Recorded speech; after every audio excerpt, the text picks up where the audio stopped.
E vai ser um workshop bastante extenso, de 4, 5 meses. 5 meses.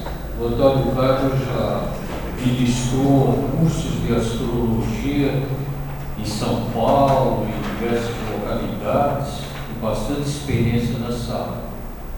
E hoje ele vai falar sobre o destino e livre-arbítrio. Eu só queria pedir licença antes para deixar algumas notícias. Uma delas é que a Loja Liberdade, esse ano, ela vai ter uma atividade bastante diversificada. Ela vai ter a Escola de Teosofia segundas-feiras, que normalmente começa em março, se estende até praticamente o final do ano. Depois, às terças-feiras, a partir do dia 13 de março, nós vamos ter um workshop de 9 encontros sobre Luz do Caminho, que é um livro, que é uma referência dentro da teosofia sobre o autoconhecimento, o autodescoberto. Às quartas-feiras, então, nós vamos ter o workshop de astrologia esotérica, e às sextas-feiras, todas as sextas-feiras, vão ter palestras. E essas palestras de sexta-feira, elas versam não apenas sobre teosofia, mas também sobre filosofia, sobre ciência, sobre psicologia, sobre ciências sociais, sobre religião comparada. No ano passado nós trouxemos pessoas de diferentes correntes religiosas para falar aqui que um dos objetivos da teosofia é o estudo da religião comparada. Um detalhe, esse de segunda, fala um pouquinho mais. Segunda-feira é escola, é o curso sobre teosofia. É o curso. Uma introdução para quem quer se aprofundar. Toda segunda-feira é um palestrante diferente, falando sobre um determinado tema. São temas isolados, por exemplo, vegetarianismo, sobre reencarnação, sobre Dharma, sobre a lei da ação e reação, todos esses conceitos da teosofia. E na semana que vem nós vamos ter a palestra do dia 6 sobre o processo de coaching sobre o novo olhar, da Tatiana Guedes. É um tema relacionado com aconselhamento, tanto pessoal como profissional, envolve também o uso da psicologia, ou seja, dentro de um campo mais amplo da teosofia, ela se encaixa também. Eu gostaria de passar a palavra, um pouquinho atrasado, então, para o Antônio Carlos Jorge, e agradecer o comparecimento de todos. Bom, boa noite a todos.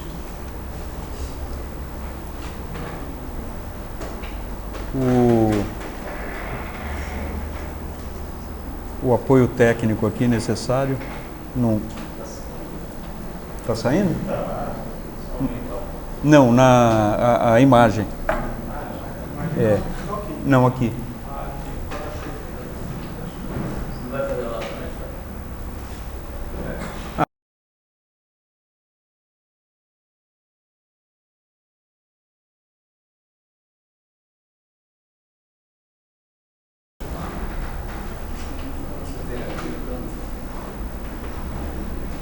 Deixa eu resolver o problema técnico e aí a gente relaxa.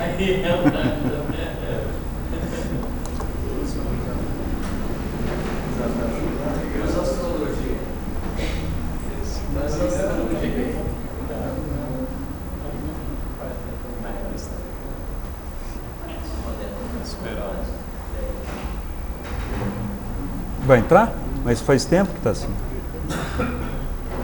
Eu acho que não está ligado, ele está em stand-by. Eu subiria lá e... Na força? Agora tá bom. A luzinha tá bom.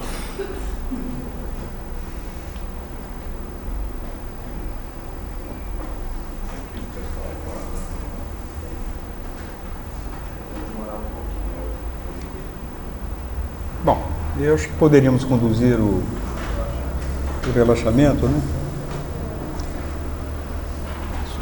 Solicitar a todos que assumem uma postura branda, mão sobre o joelho, coluna ereta, no sentido de alinhar os nossos veículos físico, emocional e mental, encerrando levemente os olhos,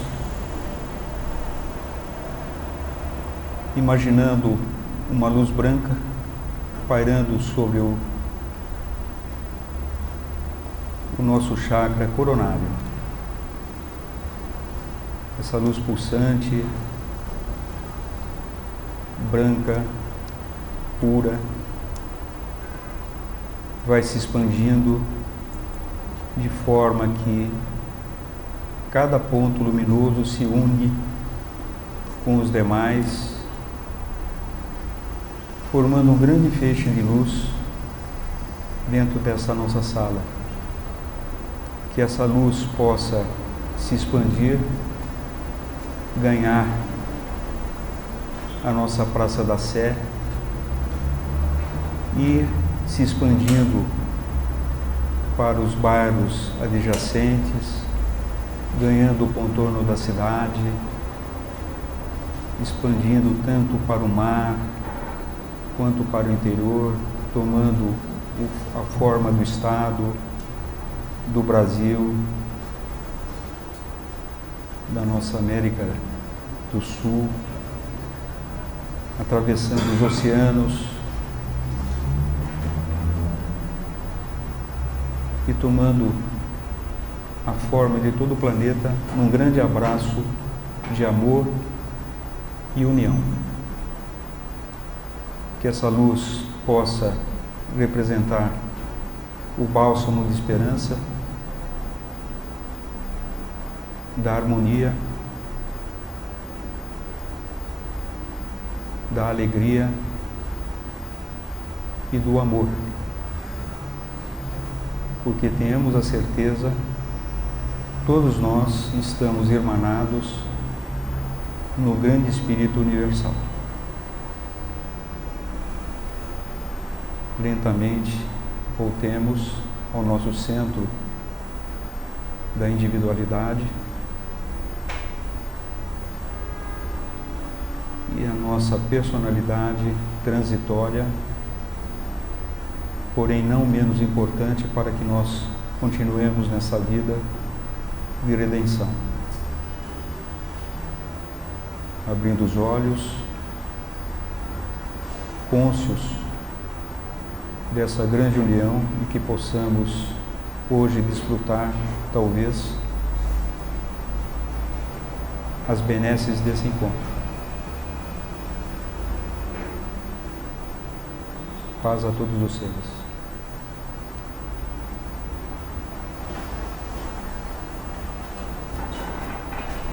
Bom, boa noite a todos. Agora sim com imagem, som e imagem.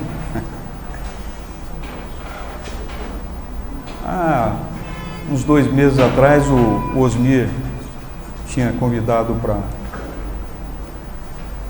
falar aqui uma sexta-feira e eu inadvertidamente falei destino e livre-arbítrio. Depois eu falei, que encrenca eu me meti, né? Normalmente os assuntos não simples, eles são um tanto complexos, né? E este é um assunto complexo. O que existe, né? Destino ou livre-arbítrio, ou livre-arbítrio, né?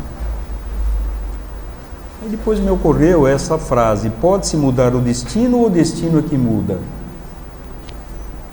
Questão filosófica para que nós possamos levar para casa essa reflexão. Nas figuras apresentadas nós temos, sugerindo as fiandeiras, as filhas da noite, dentro da visão mitológica grega. Elas também têm outros nomes, como os Moiras e Eríneas, assim como Parcas, isso já na tradição romana. E na figura direita nós temos as possibilidades que se abrem para a decisão individual, que representaria o livre-arbítrio.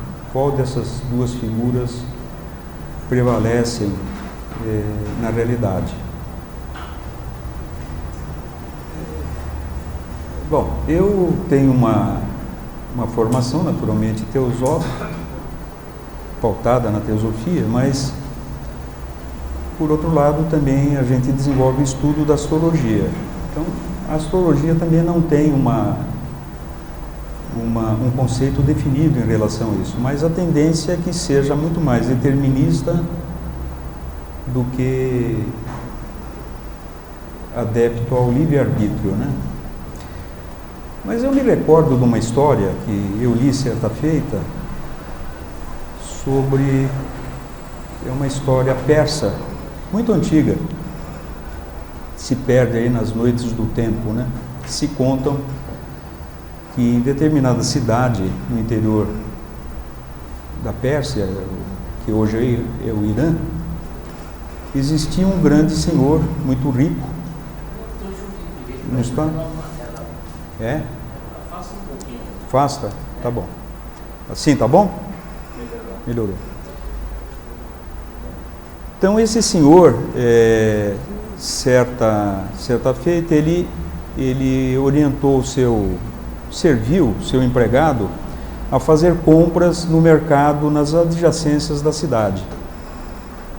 Deu a ele um saco de dinheiro e o cavalo selado. E lá ele conduziu para esse mercado para comprar frutas, legumes ou os víveres necessários à janta. E tão logo ele estava chegando ao mercado, ele se deparou com a morte. Naturalmente, logo vem à mente aquela figura lúgubre, né? Daquele capuz, segurando o alfanje, fazendo um sinal para ele, né? Ele, apavorado, deu meia volta no cavalo e saiu da cidade e foi para uma cidade vizinha, Samara. E lá, com aquele saco de dinheiro, comprou um quarto numa estalagem e colocou a trama na porta, né? E ficou deitado numa mistura de pavor e alívio, né? Eis que às 10 horas da noite bate a porta.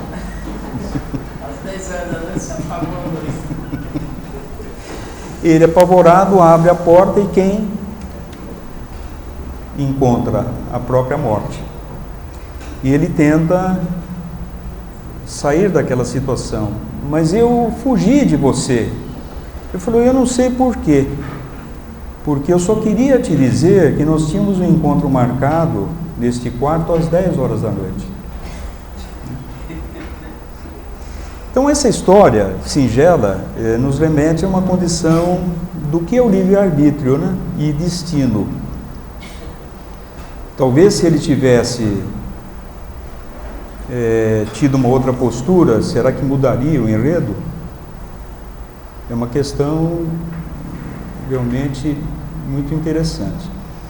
Então, esta é uma postura que normalmente nós temos, né, de não enfrentamento com a morte, né? Eu me recordo de um filme da década de 56, um filme de Ingmar Bergman, chamado O Sétimo Selo, Seventh Seal. Ela conta a história de um cavaleiro da cruzada que, de volta à Suécia, ele encontra uma situação desoladora, onde a peste negra está ceifando todas as vidas. E a mesma visão que aquele empregado teve, ele também teve ao se deparar com a morte, fazendo a sua colheita, né? Só que, diferentemente do empregado, ele enfrenta a morte e sugere a morte para um jogo de xadrez, né? E nesse jogo de xadrez, naturalmente, ele ganharia tempo e talvez pudesse até convencer a morte de não levar aquelas almas, né? E a morte aceita, porque ela sabe que sempre vence, né? E realmente vence. O jogo de xadrez não surte efeito. Naturalmente, essas histórias, elas mostram que esse destino realmente é inexorável, né? Quer dizer, qualquer iniciativa no sentido de demovê-lo. Esse destino é o destino certo. Agora, não é somente esse destino que nós estamos falando, o destino da trajetória das nossas vidas, né? Então eu vou contar mais algumas historinhas, né? Aprofundando um pouco mais a temática, para vermos como antigamente a questão do determinismo, né? do destino era muito considerado, né? Então a questão do livre-arbítrio foi ganhando mais espaço com o desenvolvimento do pensamento humano. Então nós vamos falar um pouco da visão grega em relação a essas questões, recorrendo a 4 obras, né? A Édipo Rei, Antígona, o Electra e Oresteia, que trata juntamente com Eletra, da questão do Agamenon. São mitos que chegou até nós através da Ilíada, de Homero, mas que foi perpetuado por dramaturgos gregos, né? Alguns pré-socráticos, outros contemporâneos, como Sófocles, né? Ésquilo ou Eurípides, né? Mas essas obras são mais centradas em Sófocles e Ésquilo. Estão disponíveis pela web, em PDF, em português, portanto, acessíveis a todos, né? Obras de mais de 2000 anos e ainda encenadas em teatros, né?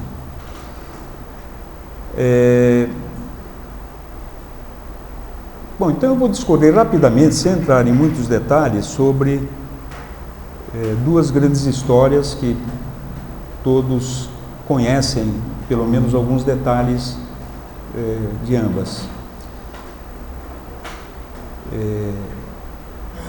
Existia na Lídia, na Ásia Central, um grande rei de nome Tântalo.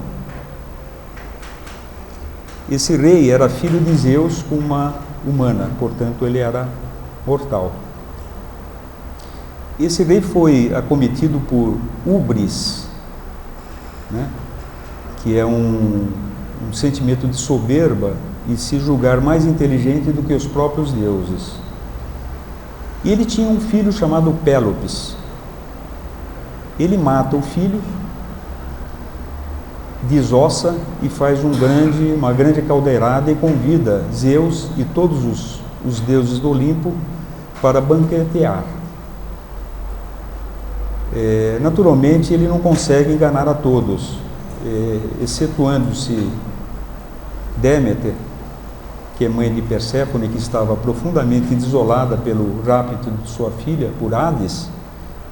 Ela acaba comendo um pedaço que seria do ombro, né? Mas os demais deuses percebem a artimanha e condenam Tântalo a padecer eternamente no Tártaro, que é o inferno dos gregos. Daí vem o suplício de Tântalo, né?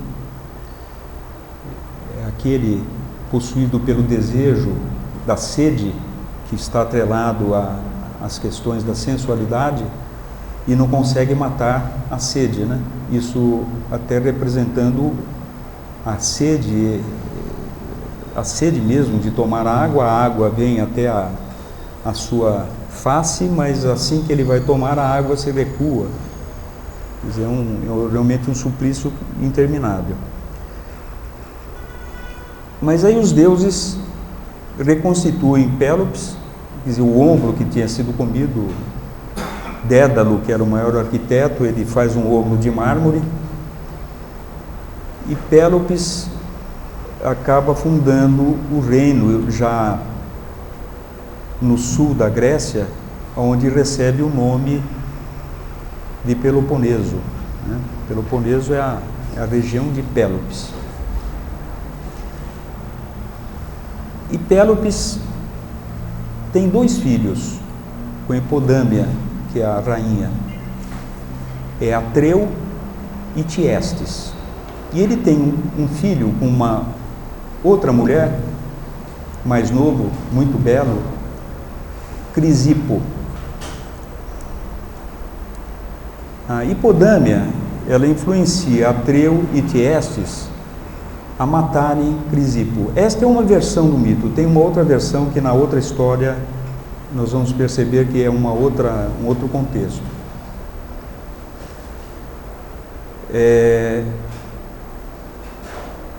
Isso faz com que a Pélopes desconjure os seus próprios filhos. E Hipodâmia morre, assim como Pélopes, e essa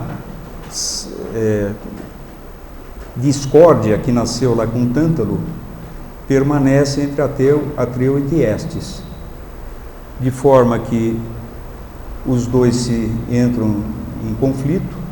Atreu mata os 2 filhos de Tiestes e também serve num banquete.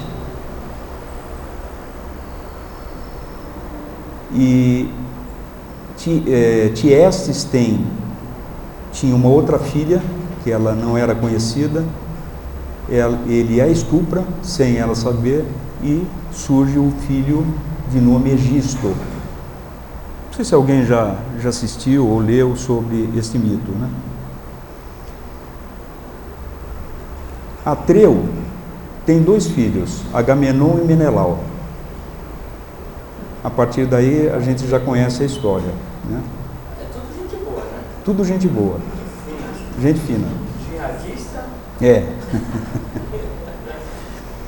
Agamenon e Menelau casam com 2 irmãs gêmeas, que é Clitemnestra e Helena, que são de Troia, né? Filhas de Leda. E Agamenon e Clitemnestra têm 3 filhas, ou 3 filhos, 2 filhas e um filho: Ifigênia, Electra e Orestes.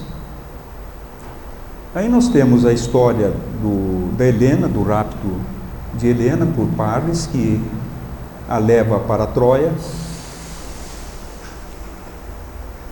E Agamenon, quer dizer, consegue a união de todos os reinos gregos, né, e faz a travessia do Egeu para invadir Troia. Até então essas histórias eram tidas como mito, né? Mas tanto Troia quanto Micenas, que é o reino de Agamenon, eles foram posteriormente descobertos, né? No século XIX. Tem até uma máscara mortuária de ouro que é atribuída a Agamenon. Mas enfim, para fazer essa travessia, que tinha um período de calmaria e ele ansiava por ventos favoráveis, ele sacrifica, a pedido de Ártemis, a sua filha Efigênia.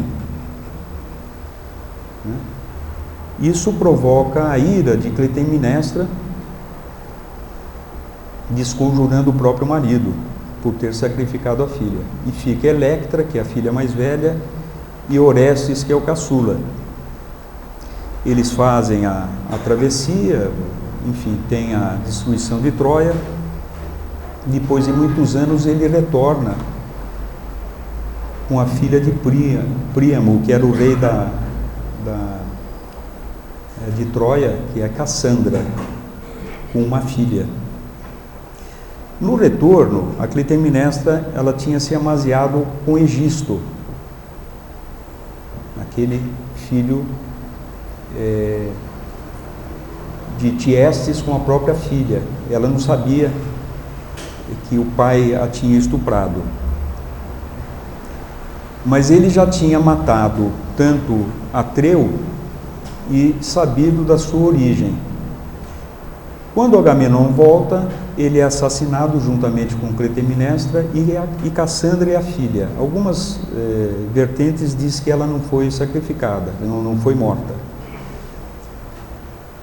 Mas isto motiva a revolta de Orestes e Electra e fazem o assassinato de Clitemnestra e Egisto. Bom, você vê o drama, né, que se começou com Tântalo e foi se repetindo. O nexo causal foi Tântalo. Um colunista social da época que faz um sucesso. Faz um sucesso danado, né? Mas você vê a sucessão de eventos, né, desencadeando um processo de que parece que não tem fim, né? Quer dizer, uma relação de causa e efeito e determinação de um destino cruel. As moiras, as ilíneas, as fiandeiras, elas são implacáveis, elas são em número de 3 e elas são guardiãs da justiça, principalmente crimes parentais, elas não perdoam, elas vão até o fim. Então tem o julgamento de Orestes, que é tratado pela última obra, né, onde ele acaba sendo poupado num julgamento muito difícil, onde Atena, que é a deusa da justiça, ela acaba saindo da condição de tribuna, né, que ela estava conduzindo o tribunal, e ela dá o voto favorável a Orestes, né? Como Atena é Minerva para os romanos, né? Daí vem o voto de Minerva, né? Aquele voto de desempate.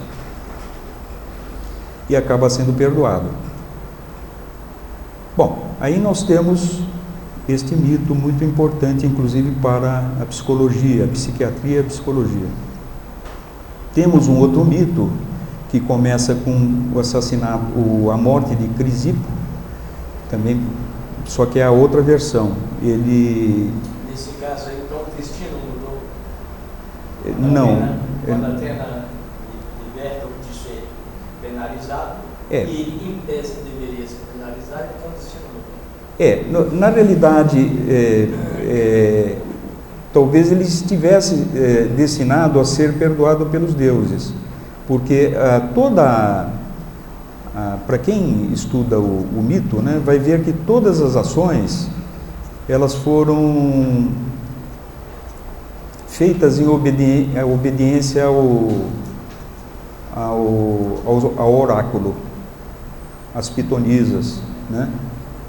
Então é como se fosse um jogo de marionete, né? Quer dizer, os homens cumprindo o seu desígnio de acordo com a profecia. Então é difícil de saber se realmente foi o livre-arbítrio, porque não foi ele, né, que decidiu, ou foi o perdão divino, né? O outro mito é muito parecido, que fala de Édipo, né? Édipo,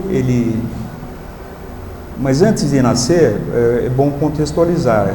Nós estamos falando de Crisipo, que Crisipo, ele, ao encontrar junto com seu pai Pélopes o rei Laio, que era o rei de Tebas, isso já mais ao norte, né, da Grécia, esse Laio se encanta pelo rapaz, que ele era muito bonito, e o seduz, violenta o garoto. E o garoto, desesperado, comete suicídio. E Pélopes desconjura e amaldiçoa Laio, dizendo que ele seria morto pelo seu próprio filho. Laio é aconselhado a não casar, mas ele se casa com Jocasta, uma mulher muito bonita. E tem um filho, apesar da pitonisa de Delfos o aconselhar a não ter filhos. E nasce Édipo. Só que ao nascer, ele pega a criança e coloca para morrer no alto de uma montanha. Um camponês, um pastor, com pena da criança, a recolhe e a leva para o Peloponeso, que é o sul, na cidade de Corinto, e o entrega aos reis de Corinto. E ele cresce como sendo filho desses reis. Só que ele era muito diferente fisicamente desses reis. E alguém o fala que ele tinha sido adotado. E ele, muito contrariado, ele se conduz a Delfos, que era o grande centro de consulta, né, no templo de Apolo, e lá Pitonisa diz que ele mataria o seu próprio pai, mas não diz de quem ele era filho. Ele resolve não voltar para Corinto, né? E ele vai a norte de Delfos, né? Para quem conhece a geografia da Grécia, sabe que Tebas fica a noroeste, vamos dizer assim. E tem um desfiladeiro que ele tem que passar, e só passa uma pessoa por vez. Mas coincidentemente ele encontra um Laio, que também estava indo a Delfos, pois ele ia fazer uma consulta a Delfos que estava perturbando essa questão do filho.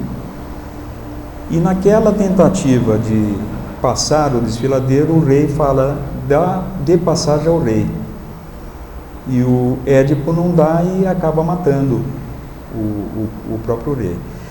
O Laio estava à procura da Pitonisa para resolver um grande problema que tinha sido colocado nas adjacências de Tebas, que era a esfinge, uma esfinge que devorava todas as pessoas que adentravam a cidade.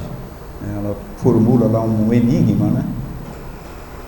E Édipo chega, depois de ter matado Laia, chega à entrada da cidade e decifra esse enigma, e a esfinge acaba morrendo. Aquele enigma de quem de 4 anda, depois 2 e depois 3, né? Ele resolve,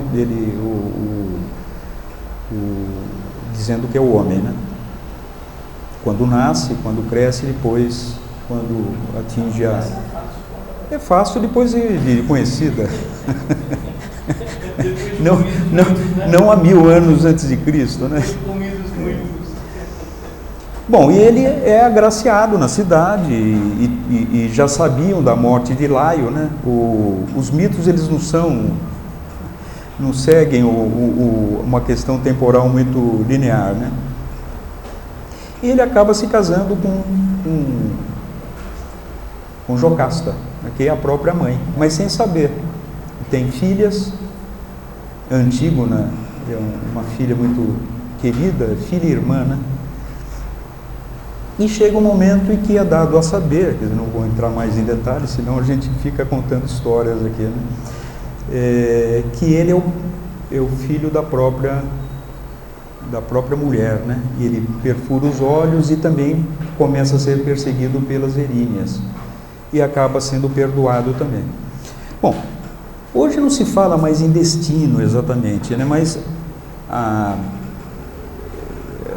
esses dois mitos originaram o complexo de Electra, né? Que é uma predisposição da filha, né? Em rejeitar a mãe por amor ao pai, e o complexo de Édipo, que é o amor pela mãe e o ódio ao pai, né? Naturalmente nem todos têm esse sentimento, mas em alguma medida isso é uma motivação psicológica que nós trazemos de infância. Naturalmente isso acaba se resolvendo e às vezes não. Então fica a pergunta, né? Isto é destino ou livre-arbítrio, essa predisposição?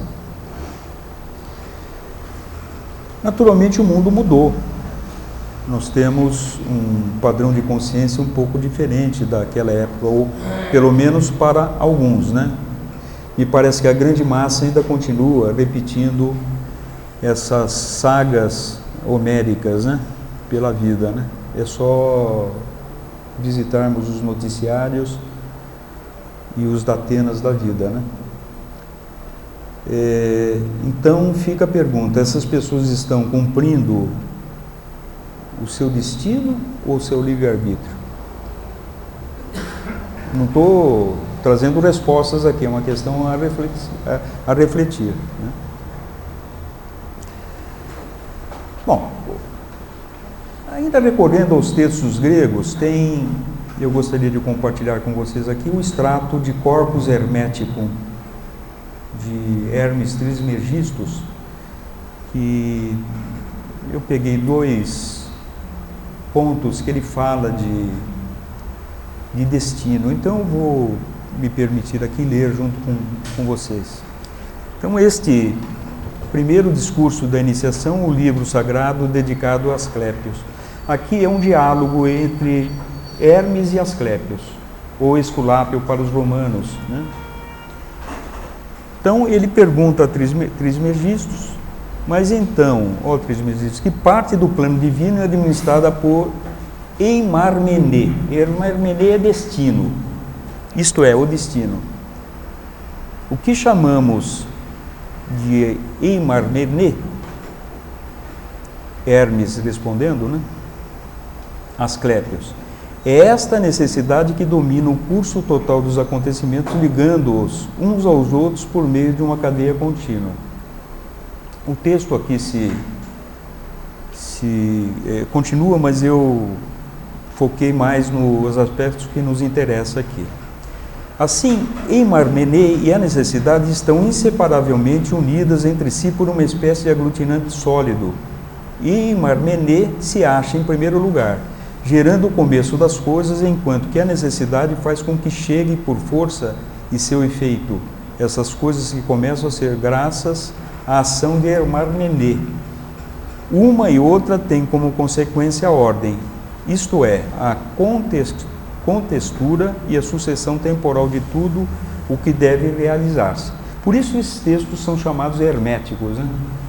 Mas a gente vai procurar jogar um pouco de luz sobre isso. Nada com efeito escapa à disposição da ordem, e esta bela ordenação se cumpre nas coisas, pois o próprio mundo segue a ordem em seu movimento, mas ainda não se mantém em sua totalidade senão receber o concurso da ordem. Aí no outro ponto, é aqui um pouco mais entendível, sobre o intelecto comum. Aí já é um diálogo entre Hermes e Tati. Tati é filho de Hermes. Tudo é obra da fatalidade, meu filho. Ele pergunta sobre a fatalidade, né? E sem ela nada pode acontecer no que se refere às coisas do corpo, nada de bom nem de mal.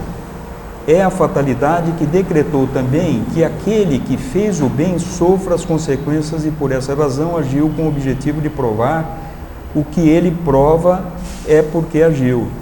Todos os humanos, portanto, sofrem as coisas fixadas pelo destino, mas os humanos em possessão do verbo, dos quais dizemos que neles o intelecto comanda, não a sofrem da mesma maneira que os outros. Como são livres do mal, não é enquanto malvados que sofrem seu destino. Quer dizer, da mesma forma que ele diz que a fatalidade ela é a mãe da ordem, né? Existe uma possibilidade. Mesmo no texto mais fatalista que Corpus Hermético que eu já li, ainda existe esperança, né? Bom, quando eu falei de Tântalo, ele foi cometido por Ubris, né? Hubris é resultado desse sentimento de poder fazer tudo. Tudo o que se quer. Que gera soberba. De se achar melhor que a própria deidade, né? Ou dos seus próprios semelhantes. Isso é resultado, naturalmente, do exercício não construtivo do livre-arbítrio, né? Então, o livre-arbítrio existe dentro desse contexto. Mas se a lei for transgredida, entra a moira, as moiras, né? As eríneas, que não tem outra finalidade a não ser atribuir peso diferente às ações. Então, ela se confunde também com o destino, mas não é o destino, é o agente do destino, né? É a justiça. Na realidade, ela não é a justiça, ela é o agente da justiça, né? É a polícia. A justiça vai ser nêmesis, né? É o castigo dos deus. A justiça distributiva, a lei da harmonia, faz retornar aos limites do que foi transgredido. Então, quando a gente fala livre-arbítrio, né, eu posso tudo, não pode.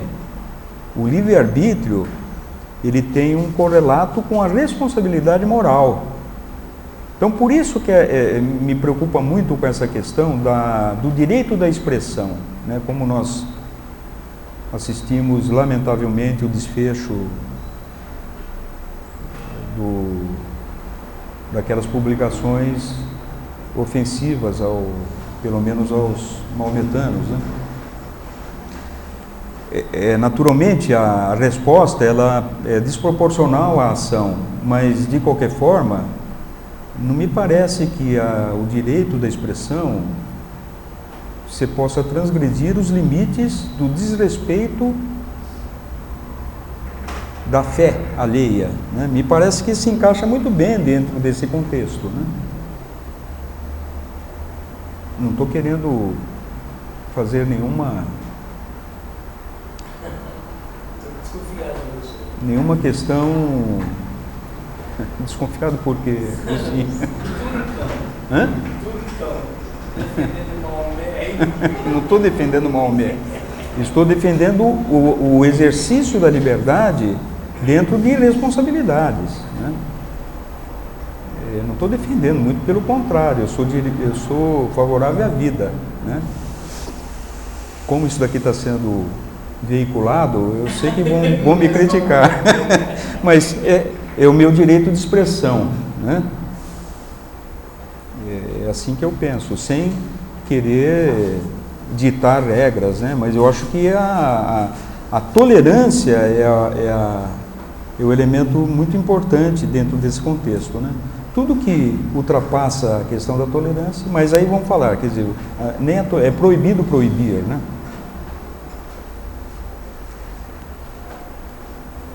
É proibido matar?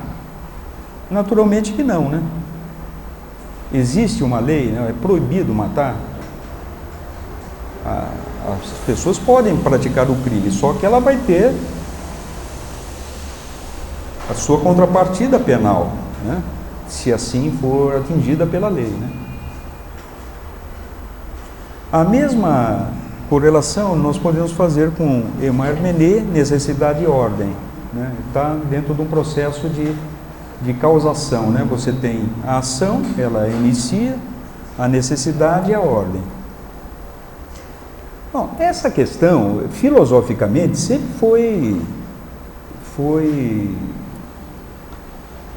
você tem adeptos a uma corrente, adeptos de outra, os conciliadores, enfim. Seria interessante nós definirmos destino, né? A fatalidade a que estariam sujeitas todas as pessoas e todas as coisas do mundo. Fado, fortuna. Ninguém é senhor do seu destino. Essa é uma definição em dicionário que eu busquei, né? uma outra definição: combinação de circunstâncias ou de acontecimentos que influem de um modo inelutável. Quer dizer, não adianta você lutar contra, né? Vai se concretizar. O determinismo, que é um correlato, princípio segundo o qual todo fato tem uma causa, e nas mesmas condições as mesmas causas produzem os mesmos fatos, o que implica a existência de leis específicas que regem fatos e causas. Sistema que atribui, é uma outra definição, a ação providencial às determinações humanas. Definição de livre-arbítrio: poder da pessoa escolher suas ações, faculdade da vontade para se determinar, opção de decidir e de escolher de acordo com a sua própria vontade e discernimento, sem aceitar influências exteriores. O livre-arbítrio tem que ser acompanhado da responsabilidade moral, né? Para que uma atribuição de responsabilidade moral esteja justificada, o agente há de ter um grau apropriado de controle cognitivo e volitivo sobre sua atuação, sendo necessário para o comportamento moral a racionalidade e o controle último da ação. Bom, filosoficamente, nós temos 3 abordagens. O determinismo, como nós já vimos, não existe livre-arbítrio, se advoga, né? Trata-se de uma ilusão. E o livre-arbítrio é o livre-arbítrio pleno. Tudo pode. E uma abordagem conciliatória: o livre-arbítrio emerge de uma causa interior, resultante de pensamentos, crenças e desejos ou vontade. O passado o condiciona, mas não determina. Bom, existem vários expoentes que advogam tanto para um lado quanto para o outro. Eu pensei alguns aqui que eu achei mais interessante. Arthur Schopenhauer, filósofo alemão. Ele diz: cada um acredita a priori que é perfeitamente livre, mesmo em suas ações individuais, mas através da experiência descobre que não é livre. A gente descobre isso já no final da vida, né? Mas sujeito à necessidade que, apesar de todas as suas resoluções e reflexões, não muda a sua conduta. Nós vamos ver aqui que tanto um lado quanto o outro, pelo menos eu concordo com todos. Isso não é uma verdade? Baruch Spinoza é um filósofo já mais antigo, de origem portuguesa, holandês, de origem também judaica, mas perseguido pela cristandade por ter uma concepção muito diferente da cristã. Os homens se consideram livres porque estão cônscios das suas volições e desejos, mas são ignorantes das causas pelas quais são conduzidos a querer e desejar. Ainda dentro mas aqui já na ótica religiosa, o hinduísmo, a mente é parte integrante da natureza, a qual está vinculada à lei da causalidade. Porque a mente está vinculada a uma lei, ela não pode ser livre. A lei de causalidade, como aplicada à mente, é chamada karma. Quem diz é Vivekananda. Calvinistas, aqui por outras razões, né? Deus escolhe aqueles que serão salvos antes da criação.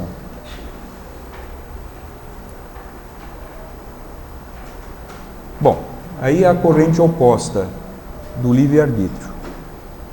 Não calvinistas, aqui resume praticamente outras vertentes do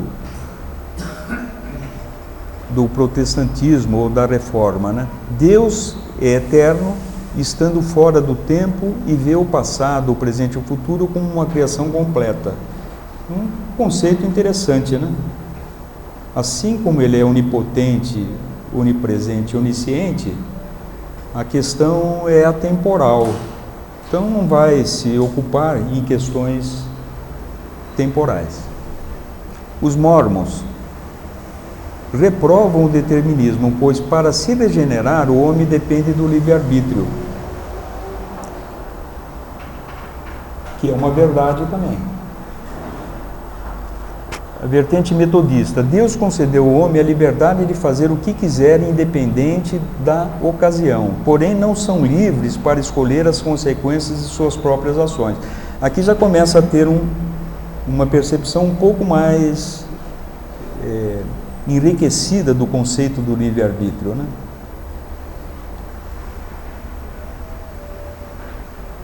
Ainda adeptos do livre-arbítrio, os ortodoxos e os judeus seguem a mesma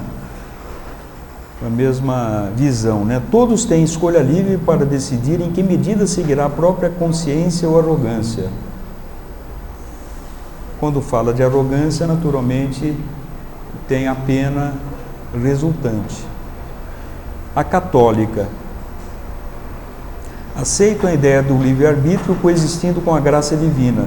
Quem se ocupou muito foi o Santo Agostinho a respeito. Ele praticamente é o primeiro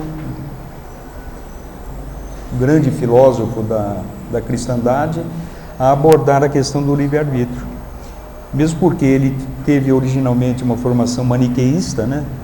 De maniqueu, ou seja, que separa o bem e o mal de uma maneira bastante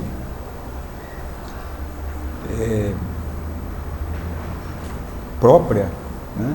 E então a condição de seguir o caminho do bem e do mal é resultante do livre-arbítrio. Mas se nós recorrermos aos textos bíblicos, eu peguei dois aqui. Porventura não é o oleiro senhor do barro para poder fazer da mesma massa um vaso para uso honroso ou outro para uso vil? Paulo em Romanos 9, 21. E ainda Paulo em Coríntios 6,12 fala: todas as coisas me são lícitas, mas nem todas me convêm.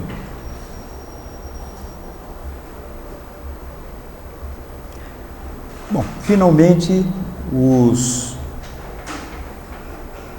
pensamento conciliatório, aí não é tucanato, né? Não é em cima do muro, é realmente considera as duas possibilidades. O Espiritismo, que diz: toda causa provoca um efeito e todo efeito advém de uma causa, sendo que Deus é a causa primária de todas as coisas.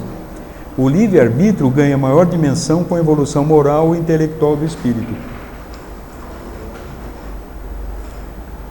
No budismo, segundo Buda, o karma é originado da combinação entre causalidade e efeito e livre-arbítrio. Se tudo fosse determinado, não haveria possibilidade de se desenvolver habilidades. Se não houvesse causalidade alguma, habilidades seriam inúteis, pois a mudança constante estaria sendo realizada sem rima ou razão. E aqui eu coloco o meu conceito de habilidade, né? Capacidade de vir a ser sensível a causas oriundas do passado, ser sensível ao que está fazendo no presente e ser sensível aos resultados do que se está fazendo agora.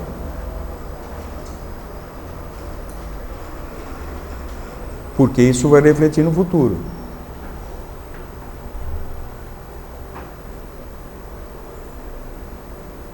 Eu abro para algumas perguntas, se alguém as tiver.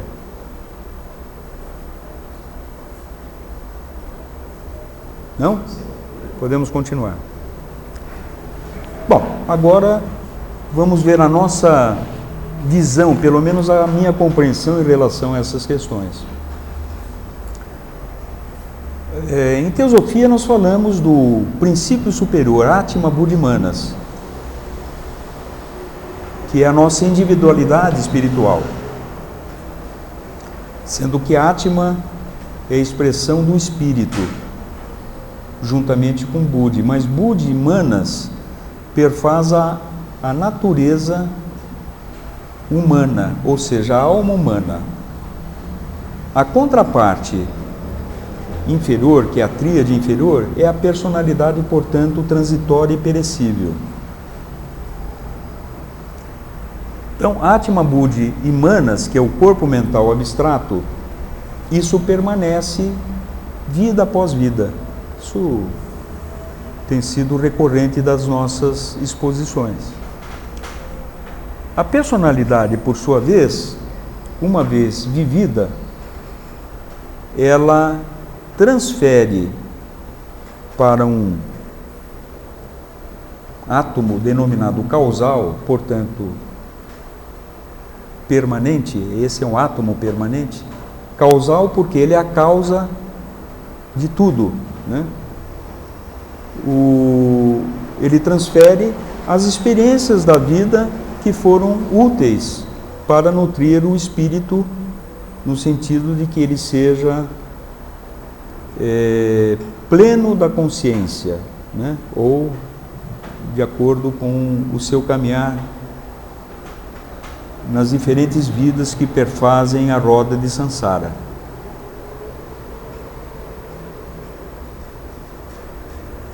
O budismo traz um conceito interessante que é chamado skandhas, né? Que são 5 agregados. Agregados de rupa, que é corpo, vedana, sensações, samana, a formação mental, que nós possamos perceber os objetos, a sanskara e atividade mental processando, quer dizer, o conhecimento da percepção do objeto, e vinana, que é o reconhecimento da percepção do objeto. Tem um outro quadro, eu não consegui um sinótico em português, mas tem esse em inglês que fala o agregado,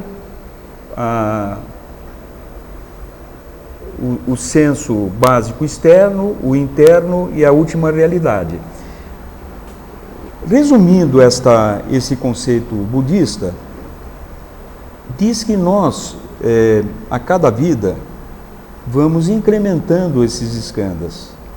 Então, o skandha ele está relacionado com o nosso corpo físico, com a nossa percepção com o mundo exterior através do aparelho sensorial, né? A nossa compreensão deste mundo através dos sentimentos, através da mente cognitiva e da mente abstrata. Esses são 5 agregados.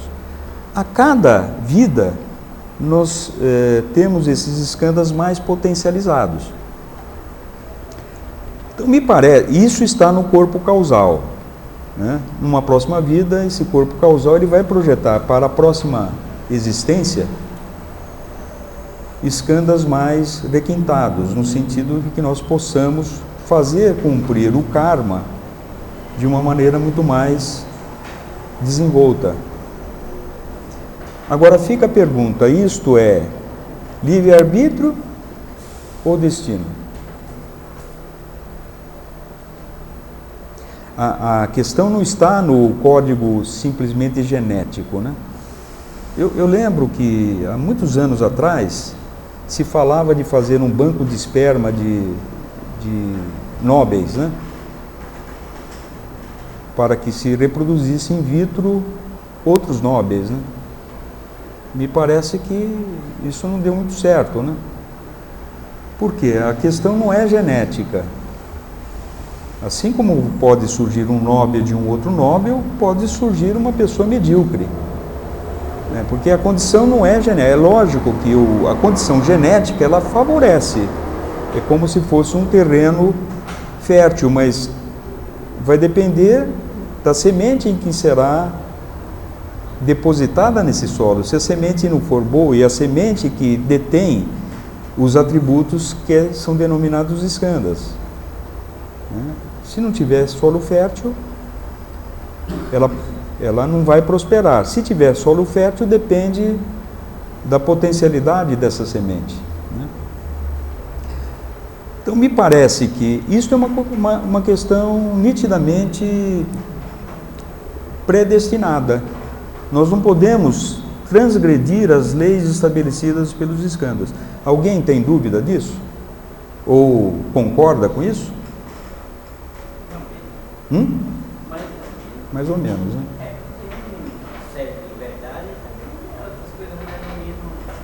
Certo. Que o entendimento, pelo meu entendimento, no momento, não dá para questionar, né? Mas olha aqui, se a gente peço logo, se a gente aceitar como verdade isso, estaríamos nas cavernas até hoje. A moral, existe uma moral, existe uma lei, você tem que comer, você tem que beber, você tem que dormir. Então, existem situações, mas se você aceitar que os escândalos, eles me fecham essa possibilidade, só na próxima encadernação é que eu vou ter um lápis a mais, eu acho que a gente estaria ainda nas cavernas. E houve um avanço. É verdade que esse avanço ainda é muito pequeno, né? Aparente, é muito aparente. Que o fundo ainda está muito enraizado aquilo. Mas, indubitavelmente, sucesso bem. Com mais consciência no mundo, a tendência de um avanço mais rápido e se acelerar, ou da gente se destruir amanhã. Não, por isso que existem, como você falou, as reencarnações, as novas encadernações. Por isso que existe. Cada livro produzido, ele vai estar muito melhor escrito, revisado, né? Então, não significa que os atributos, os agregados estabelecidos pelos escândalos estão estratificados.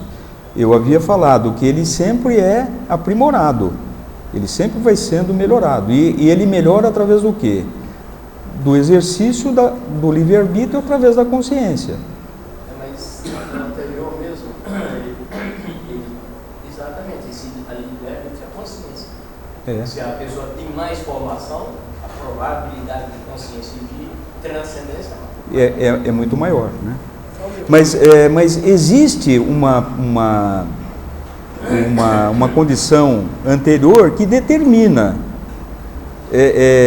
que influencia, mas não determina, como já foi dito, né? Pois não.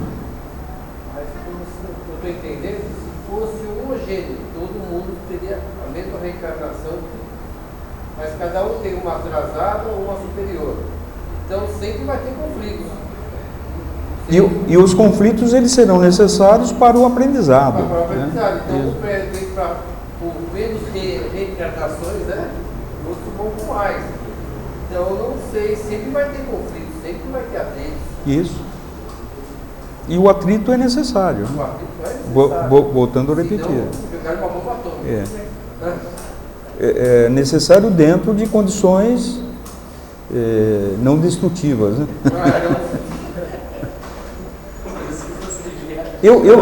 Eu diria que o confronto de ideias é necessário, o conflito não. O conflito já passa a ser um tom destruidor, né? Bom, no quadro sinótico acho que vai dar para compreender isso, né? Ações passadas determinam o karma atual. Mas através das ações presentes é que se determina o karma futuro. Por isso que ela é conciliatória. Admite-se o determinismo. Não vejo tão conciliatório, eu vejo isso como destino mesmo. Não, é destino até que você produza o karma futuro. Assim como o cavaleiro cruzado que chegou e desafiou a morte, né? Mas na realidade ele queria vencer a morte, né? Mas se nós enfrentarmos a morte no sentido de compreendê-la, a morte não é uma pessoa, né? É a condição da vida, e fazermos as tratativas com a morte no sentido de compreendermos a vida, nós não estaremos cumprindo o nosso destino, e sim promovendo o nosso destino futuro. Então, aí você pode usar o seu livre-arbítrio de maneira construtiva. Então, eu estou cumprindo o meu destino, e agora é criando o meu destino futuro, mas através do livre-arbítrio. Condicionado a parâmetros estabelecidos. Então, o determinismo de hoje é resultante da livre escolha de ontem, e as livres escolhas do agora determinam o destino da manhã. Ok? É a minha compreensão em relação, isso não é necessariamente a opinião da sociedade teosófica ou da teosofia, né? Mesmo porque a sociedade teosófica é uma amálgama, né? Cada um, de certa forma, é livre. Aqui se pratica o livre-arbítrio, né? É livre para... Eu gosto muito dessa frase do Jung. Livre-arbítrio é fazer bem feito o que nós somos obrigados a fazer. O que é isso? É chamado de Dharma. É dever. Quando a gente fala, não existe religião superior à verdade, né? É Dharma que nós estamos falando. É Dharma, é dever, é missão. A gente tem vários exemplos de vida, né? E que a pessoa, por exemplo, não é destino nascer numa terra árida, sem perspectiva, ou no Brasil, em qualquer país, não é destino? O que nos une nesta nação? É um karma coletivo. Isso é um destino. Sob a ótica do espírito, talvez ele tenha exercido o livre-arbítrio ou não, ou foi impelido a cumprir a sua vida aqui. Depende do desenvolvimento em que se encontra essa individualidade, né? Mas, na medida em que ele escolhe, ele está fadado a um destino. Uma vez brasileiro, ele vai ser brasileiro. E nascendo, dependendo da região no Brasil, tem destinos diferentes, assim como a própria família. Eu sou a única pessoa que eu conheço que venceu o destino. Não é só, né? Sabe por quê? Por quê? Era para eu nascer rico, bonito e inteligente. Deu um chapéu do destino. Com essa treta eu vou tentar ganhar da morte. Vamos ver se eu ganho da morte. Sucesso para você.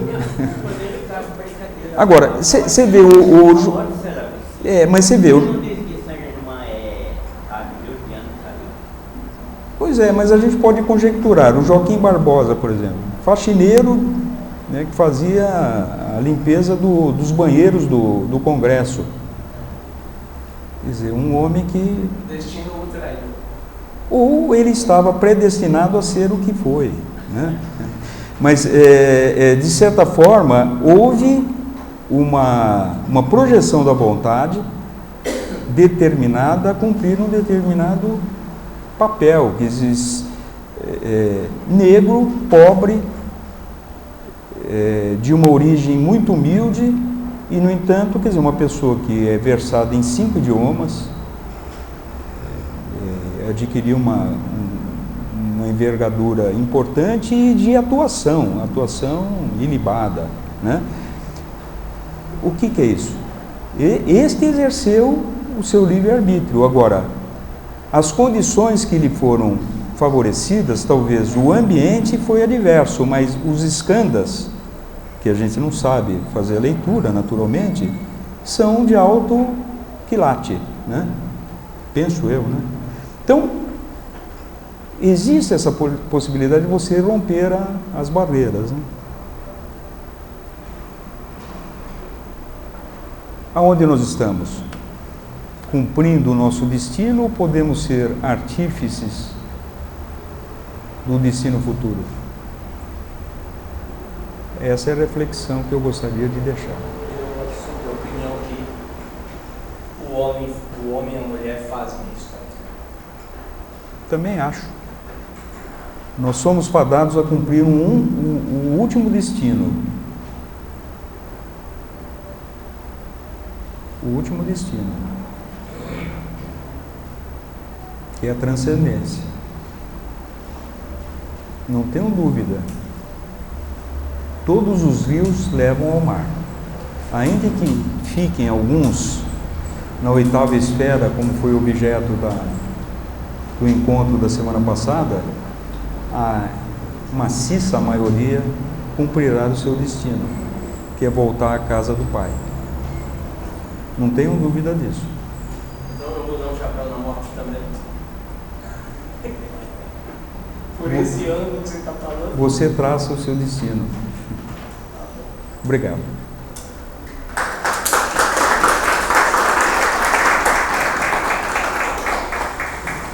Bom, se tiver algumas questões e se eu souber responder,